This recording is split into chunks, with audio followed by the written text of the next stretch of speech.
ನಮಸ್ಕಾರ friends, quarterly result ಚಾನಲ್ಗೆ ಸ್ವಾಗತ. L&T Mindtree ತನ್ನ ಕ್ವಾರ್ಟರ್ 3 ರಿಸಲ್ಟ್ ಅನ್ನು ಈಗ ತಾನೇ ಪಬ್ಲಿಷ್ ಮಾಡಿದೆ.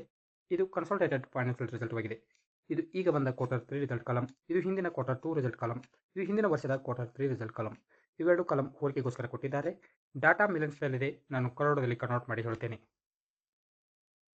ಎಲ್ಲಕ್ಕಿಂತ ಮೊದಲಿಗೆ ನೋಡೋಣ ರೆವೆನ್ಯೂ ಫ್ರಮ್ ಆಪರೇಷನ್ ಅಂದರೆ ಆದಾಯದ ಬಗ್ಗೆ. ಹಿಂದಿನ ಕ್ವಾರ್ಟರ್ 2 ದಲ್ಲಿ ಕಂಪನಿಯು 9432 crore ರೆವೆನ್ಯೂ ಜನರೇಟ್ ಮಾಡಿತ್ತು. ಹಿಂದಿನ ವರ್ಷದ ಕ್ವಾರ್ಟರ್ 3 ದಲ್ಲಿ ಕಂಪನಿಯು 9016 crore ರೆವೆನ್ಯೂ ಜನರೇಟ್ ಮಾಡಿತ್ತು. ಕ್ವಾರ್ಟರ್ 3 ದಲ್ಲಿ ಕಂಪನಿಯು 9660 crore ರೆವೆನ್ಯೂ ಜನರೇಟ್ ಮಾಡಿದೆ.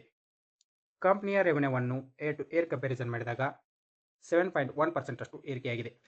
ಅದೇ ಕಂಪನಿಯ ರೆವೆನ್ಯೂವನ್ನು ಕ್ವಾರ್ಟರ್ ಟು ಕ್ವಾರ್ಟರ್ ಕಂಪ್ಯಾರಿಸನ್ ಮಾಡಿದಾಗ 2.4% ಅಷ್ಟು ಏರಿಕೆಯಾಗಿದೆ. ನೆಕ್ಸ್ಟ್ ಪಾಯಿಂಟ್ ನೋಡೋಣ, ಟೋಟಲ್ ಎಕ್ಸ್ಪೆನ್ಸಸ್ ಅಂದರೆ ಖರ್ಚಿನ ಬಗ್ಗೆ. ಹಿಂದಿನ ಕ್ವಾರ್ಟರ್ 2 ದಲ್ಲಿ ಕಂಪನಿಯು 8045 crore ಖರ್ಚು ಮಾಡಿತ್ತು. ಹಿಂದಿನ ವರ್ಷದ ಕ್ವಾರ್ಟರ್ 3 ದಲ್ಲಿ ಕಂಪನಿಯು 7691 crore ಖರ್ಚು ಮಾಡಿತ್ತು. ಈಗಿನ ಕ್ವಾರ್ಟರ್ 3 ದಲ್ಲಿ ಕಂಪನಿಯು 8400 crore ಖರ್ಚು ಮಾಡಿದೆ. ನೆಕ್ಸ್ಟ್ ಪಾಯಿಂಟ್ ನೋಡೋಣ, ನೆಟ್ ಪ್ರಾಫಿಟ್ ಅಂದರೆ ಲಾಭದ ಬಗ್ಗೆ. ಹಿಂದಿನ ಕ್ವಾರ್ಟರ್ 2 ದಲ್ಲಿ ಕಂಪನಿಯು 1251 crore ಪ್ರಾಫಿಟ್ ಮಾಡಿತ್ತು.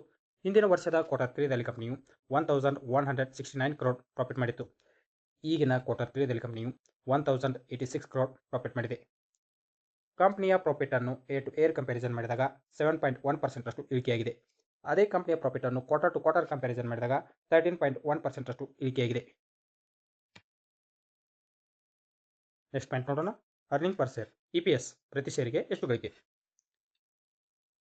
ಹಿಂದಿನ ಕ್ವಾರ್ಟರ್ 2 ದಲ್ಲಿ ಕಂಪನಿಯು 42 rupees 25 paise, ಹಿಂದಿನ ವರ್ಷದ ಕ್ವಾರ್ಟರ್ 3 ದಲ್ಲಿ ಕಂಪನಿಯು 39 rupees 50 paise, ಈಗಿನ ಕ್ವಾರ್ಟರ್ 3 ದಲ್ಲಿ ಕಂಪನಿಯು 36 rupees 65 paise. ಕಂಪನಿಯ ಪ್ರಾಫಿಟ್ ಏರಿಕೆಯಾದಂತೆ EPS ಏರಿಕೆಯಾಗುತ್ತದೆ. ಅದೇ ಕಂಪನಿಯ ಪ್ರಾಫಿಟ್ ಇಳಿಕೆಯಾದರೆ EPS ಕೂಡ ಇಳಿಕೆಯಾಗುತ್ತದೆ. ಓವರ್ ಆಲ್ ಕ್ವಾರ್ಟರ್ ರಿಸಲ್ಟ್ ಬಗ್ಗೆ ಹೇಳೋದಾದರೆ ಎವರೇಜ್ ನಂಬರ್ ಎಂದು ಹೇಳ್ಬೋದು. ನೋಡೋಣ ಮಾರ್ಕೆಟ್ ಯಾವ ರಿಯಾಕ್ಷನ್ ತೋರಿಸುತ್ತೆ ಅಂತ. ಇನ್ವೆಸ್ಟ್ಮೆಂಟ್ ಮಾಡೋ ಮೊದಲು ನಿಮ್ಮ ಫೈನಾನ್ಷಿಯಲ್ ಅಡ್ವೈಸರ್ ಸಲಹೆ ಕೇಳಿ ಇನ್ವೆಸ್ಟ್ಮೆಂಟ್ ಮಾಡಿ. ವಿಡಿಯೋ ಇಷ್ಟವಾದರೆ ಲೈಕ್ ಮಾಡಿ, ಶೇರ್ ಮಾಡಿ ಮತ್ತು ಸಬ್ಸ್ಕ್ರೈಬ್ ಮಾಡ್ಕೊಳ್ಳಿ. ನಮಸ್ಕಾರ.